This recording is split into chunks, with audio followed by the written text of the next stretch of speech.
I think Wacky Races is probably one of my favorite, cartoons of all time. So, what are the games like? Some of them are uber hit, some of them are uber miss. Doesn't matter if it's on the NES or the Wii, it really depends on what kind of game it is. So, if you were ever thinking about getting one of these games, which I don't even know why, I'm going to tell you which games you definitely should get for yourself, and which games you should stay away from. This is CHAL Gaming playing every single Wacky Races game. Help me.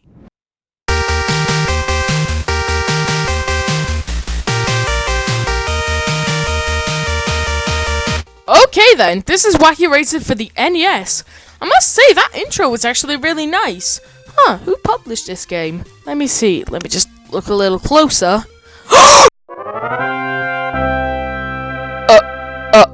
Atlas. You mean like Persona Atlas? Muttley! I've come to bargain! Alrighty then, let's press start. Okay, show up. Yes, we're on a world map with Muttley. I guess I'll pick the first stage because you know that. This is a story here. While chasing a homing pigeon, Dastardly's plane crashes. You mean like the Dastardly's flying machines? Muttley grumbles and hurries to rescue Dastardly. I see. It's a platformer. I get it. I don't get it. So that's interesting. This game is not actually a racing game, and is instead a platformer where you play as Muttley. Kudos for Atlas to try and go for something different. They even have a power-up ability. A bomb, which I just used, a bark, a flight, and a health kit. But when I found out, I just got the bomb, and I loved the bomb so much that I didn't want to swap. It was just throwing, and it felt like one of those old classic NES platformers, yo! Oh! The graphics and controls are fantastic for an NES game, like, on the level of Mario for the NES. Yes, I'm not kidding, on the level of the first Mario, except with power-ups like in Mario 3. Well, not like Mario 3 power-ups, but I really like the sort of power-ups they sort of go for. It's kind of like the tokens, but in NES fashion, if you get what I'm saying. Now then, some of the stages can be pretty difficult, and that doesn't mean that some of the level designs are very good, because in this level specifically, I got stuck because of this hopping Johnny that trying to stop me from getting past, but because I have bombs, I couldn't kill him in time, and I'd run into the spikes and lose a lot of my very little free health. That was annoying. Also, the bosses can be quite hard and unpredictable, especially this part being the highlight right here. Wait, did I kill him already? Oh, wait, where's his death animation? Is he entering it? Oh, you son of a gun!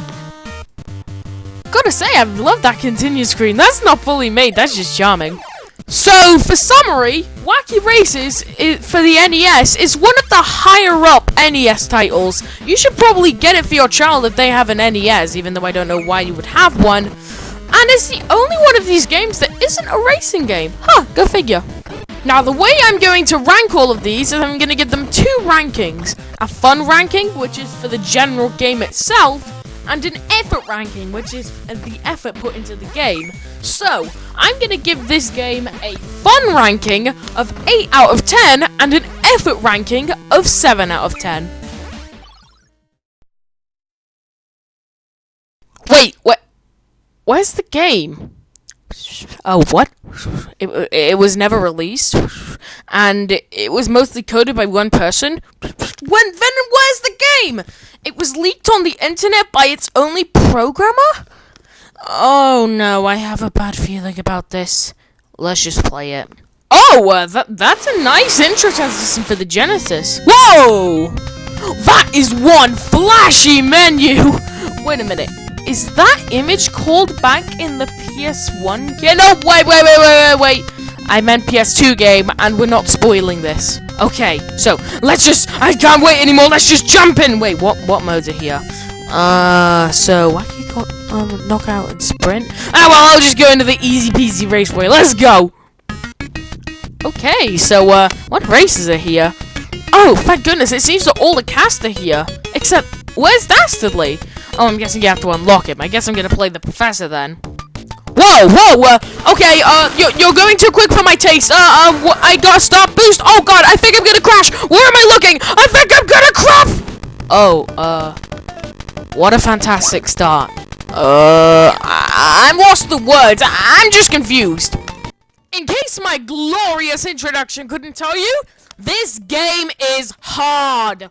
Even with a start boost, I only made it to 5th, and everybody seems to play normally. And since this game is technically 100% completed, and there are a couple bugs they missed out, why couldn't they make the AI a little tougher? I mean a little easier. They don't need to be any tougher. Also, I kind of like the item thing here. What you do is you collect multiple W tokens to fuel different abilities, except when you use them, all the tokens immediately go. Wow, this is kind of like the one. No spoilers. Anyways, so this is a pretty interesting game for something that never got released. They even added a little wacky radar thingy to show where everybody is. Could do without that perspective though. You should probably change it up a little bit, but this was mostly coded by one guy. Who am I to complain? So yeah, this is a decently fun game, but you can see the brimming effort coming out of it for something that never got released. I'm giving this a fun rating of 7 out of 10 and an effort rating of 10 out of 10. Yeah, I just said that. Oh, wait, just ignore this graphical glitch here. I saw a massive error in the editing, and just wait a moment. Wait a moment, so everything goes back in time.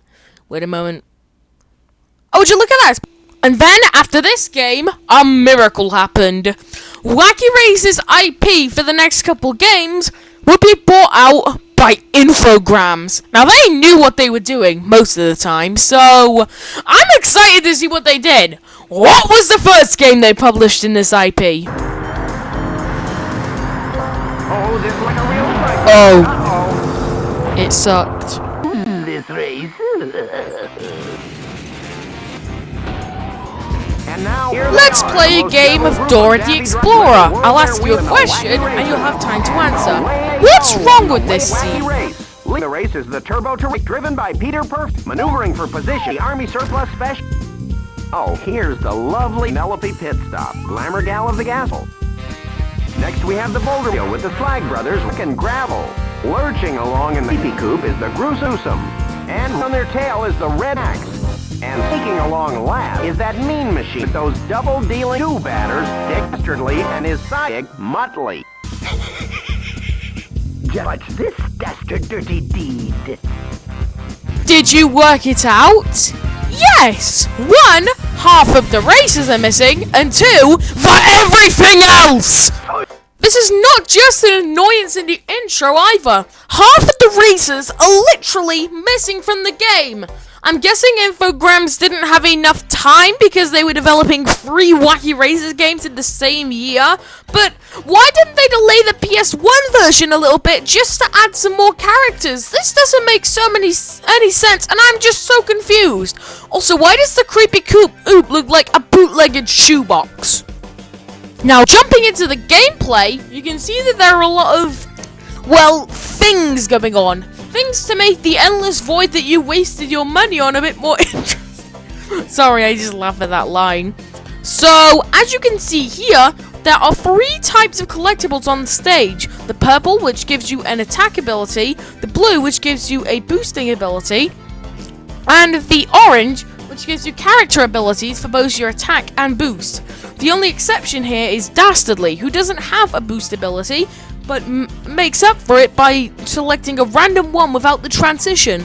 And also, he is a bit faster than all of the other racers. Well, not Penelope, she's just overpowered. Oh yeah, and I had to swap my controller here because I realized that you need to press a broken button on the old controller to actually work the boost one.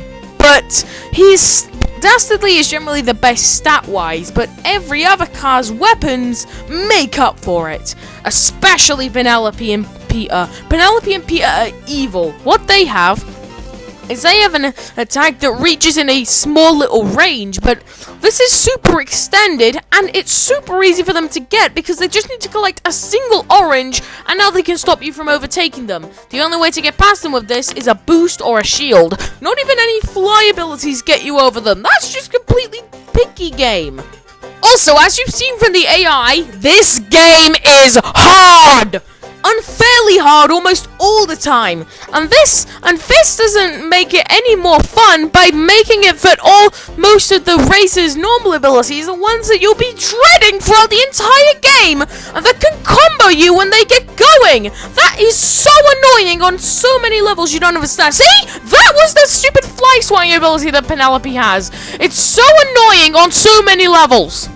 Now, the stages are a mixed bag. They can either be brilliant or completely annoying and terrible. I think the best example of a good stage is probably one of the stages in the snow world. There's this one stage in the snow world with a massive snowball and a nice track design, which I generally play on all the ding-dong time whenever I try to do this. I don't think I have any footage of it, but I'll try and skip it here right now. Oh yeah, that's right. Most of my footage got corrupted and became unusable. Thanks, game. Maybe you can't corrupt the footage of the most annoying Yeah, remember when I said some of the stages were poorly designed messes? This is the penultimate version of that. You can see just by the gameplay that the developers hated every living soul for even attempting to beat this stage. This is Dick's Revenge 3, and it's so poorly designed and difficult to beat that I think I should probably just show you this clip right here, and you'll understand where I'm getting to.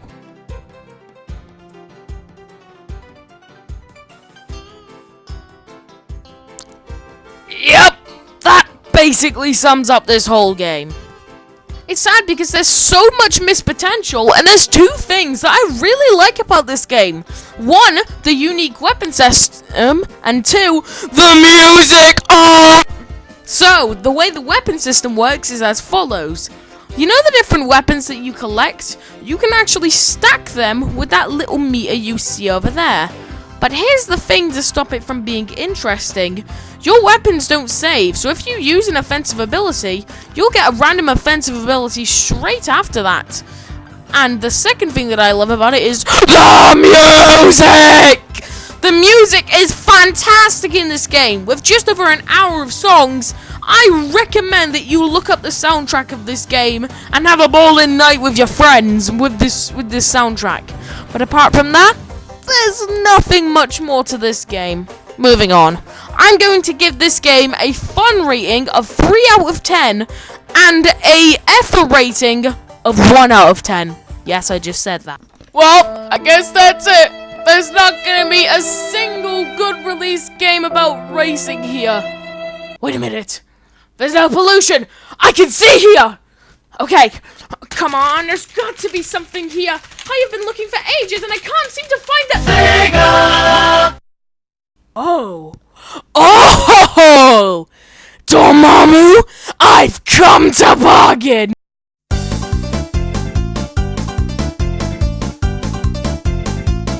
You know, there's a reason I recently beat this one in one sitting.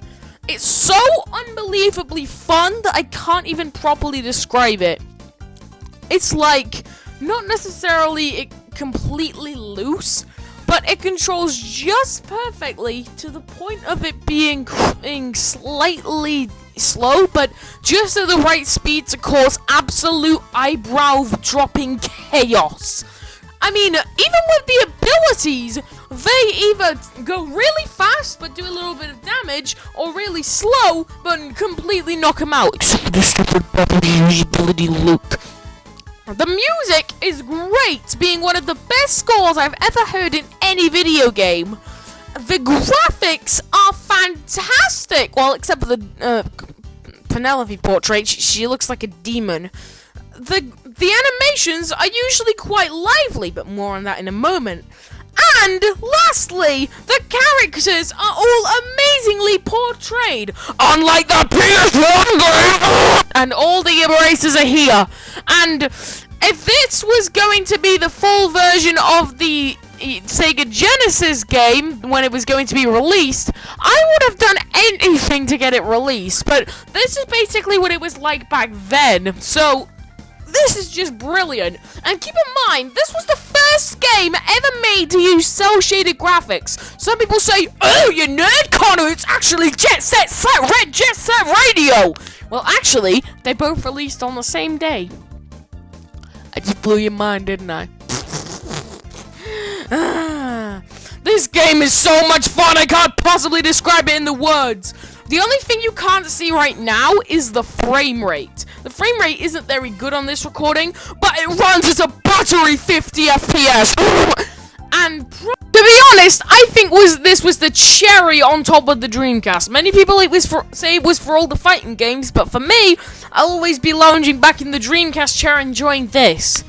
Now, if only I'm gonna rate this a 9 out of 10 on the fun rating and a 9 out of 10 on the effort rating. Now, if only there was a version released on the PS2.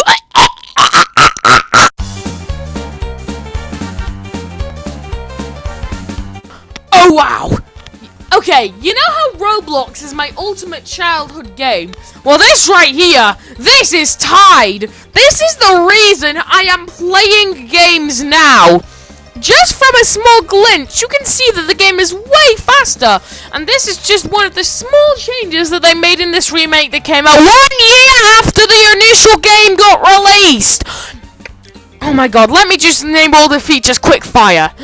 There are new animations, a whole new world, an entirely new arcade mode, a Dastardly bubble in that arcade mode that lets you race on the boss track, acts as the same character, and so many more things, and it's not much so hard. There's so much more stuff. Okay, I'm gonna calm down. There are only 2 problems, like 2 itty bitty problems I can find with this game. One is that it was only released in the PAL regions, meaning that the American viewers would never get to play this. And secondly, the durability of the disc. Now, I don't want to be a snob that breaks games easily, but can I just say that I have had 6 copies of this game before, and I still have 4 of the boxes, with one of them having the manual. What other game would you buy 6 times just because you were breaking it? And would you actually refuse to emulate it because you are a slave to your nostalgia? You know what? I'm giving this 10s across the board. This is one of the best games I've ever played. Before we move on to the next game, I was thinking of taking a quick look at the portable version of these games because I've heard that they were pretty good. So let's just take a look at... You know what? Ears are overrated. Who needed ears anyways? To put it simply and get more to the point, there are not all the Wacky Races in this game. The game's soundtrack is terrible. The visuals make me throw up, and the items are pretty much ripped from Mario Kart. And there's this one ability where if you're going faster, you can shove somebody out of the way, but this ability never works, so prepare to see this a lot. So basically, throwing your Game Boy Color in the bin is the more productive thing to do than this. Snake Eyes.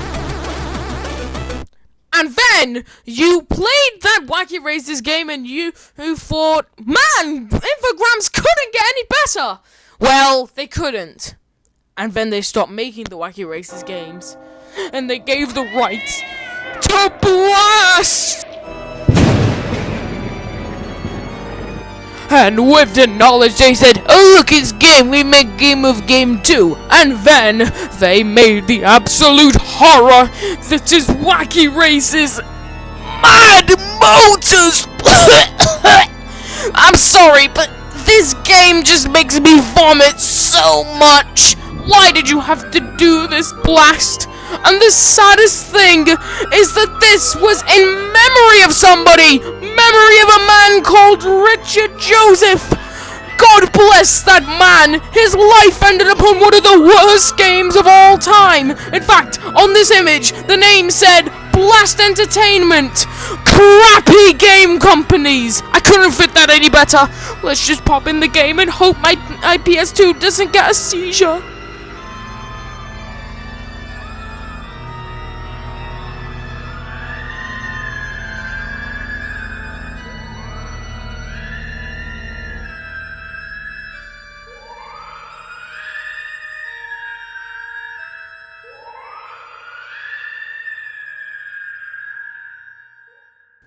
You're still here. Well, don't say I didn't warn you. This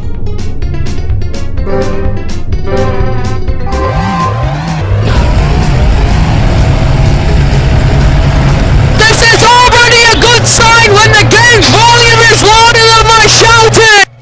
This game is so irritating that I had to turn it down to the maximum, and I bet you can still hear it a bunch. Now, as you can see, they looked at the weapon system in general and said, yeah, this is good, but we can do better. And they added the nitrous feature. What this does is when you collect a can, you'll get half of your nitrous, and it will let you move further and at a quicker time until it's depleted. And that's it.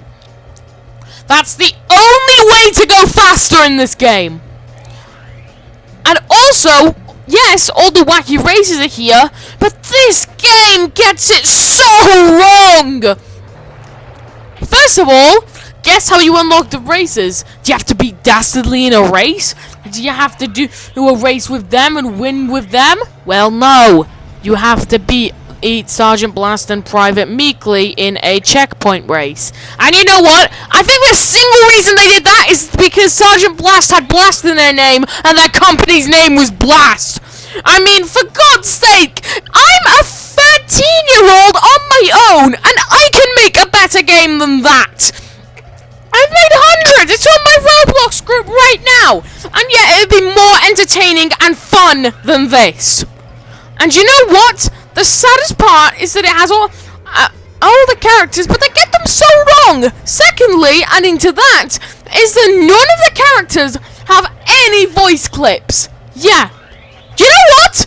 I would have preferred having only 6 of the races, I mean 7, but having full voice clips than this. That's what the PS1 game did, and that was released in 2000. But this, mid-2007. What's this game's excuse? And lastly, the models look completely terrible. And you know how you unlock stuff? The way you unlock cars is there are 3 types of tokens on the stage. One are the Dastardly tokens, which you have to collect to unlock characters.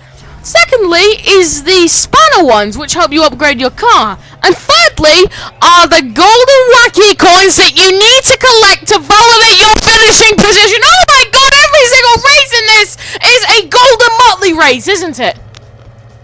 Blast, I can't believe I'm saying this, but if I have to say the sentence, I'd rather play the PS1 game, you know you've messed up. And guess what? Dastardly isn't even the last car you unlock. Peter is the last car you unlock. And the Creepy Coupe is the fastest car in the game. You know what? I'm sick of playing this. I am adding a 0 to this. I'm adding a 0 on this whole scoreboard for this game. This game made me cry. Now, the very last Wacky Races game, believe it or not, my dad actually gave me when I was a kid because he saw that I loved the PS2 game so much. It's called Wacky Races Crash and Dash. It was licensed by IDOS and released for the Wii. Now, nobody likes this game on the internet, but to be honest, just comparing what we played then to this? Yeah, would you say this is bad? I necessarily wouldn't.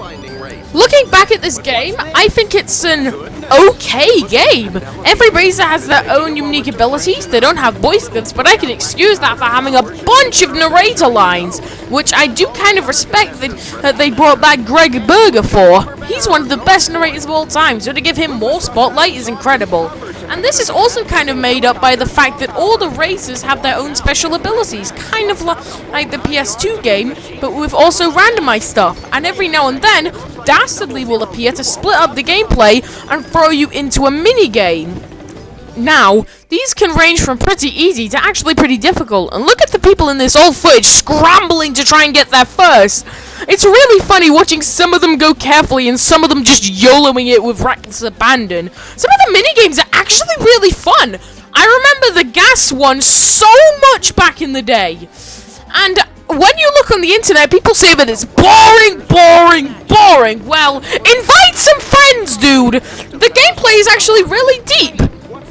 You need to get cogs to charge at the end of the race when there are no power-ups allowed. How do you get cogs? Well, you can naturally get them yourself, but you can also get them way faster by being in first, as you can see in this footage. And the more you shake, which makes you go faster, the more sort of cog energy you use. So you have to save it up for the end, while also being careful to keep that energy for yourself. It's pretty hectic. So, in conclusion, this game is actually a pretty fun party game that the internet hugely underestimates. And wouldn't you rather play this than a notoriously bad Blast game? Yeah, I'm pretty sure that 100% of people would. Well, except for the associate of Blast, but he doesn't count. I'm gonna give this game a gameplay rating of 6 out of 10 and an effort rating of 7 out of 10. And that's all the Wacky Races games. Now, I'm going to add a little commentary for each and a little ranking for them. Wacky Races for the NES, it's a really fun platformer with some nice gimmicks to it. And I actually really like the item system for that, which is a consistent theme. The unreleased Genesis game, that is actually a pretty cool experiment with the whole Genesis thing, but can be a little too difficult for some people's tastes. Wacky Races for the PS1 is just a depressing bunch of missed potential that could have been so much more. But to be honest, it was a giant stepping stone for Infogrames, so I'll give it them. Wacky Races for Dreamcast is an absolutely fantastic game, which I will never forget the first time I realized it was the original version of a remake of Wacky Races starring Dastardly and Muttley, the first game I ever played. And speaking of that, it's one of the best games of all time! How could I not give it a 10? And it's also one of the best remakes I've ever played in any video game ever. Now, speaking of that, let me continue on by saying that the handheld version is a load of bums, so don't play that version. Following that up, when Blast got their hands on it, they completely buggered up everything and made the worst game of all time.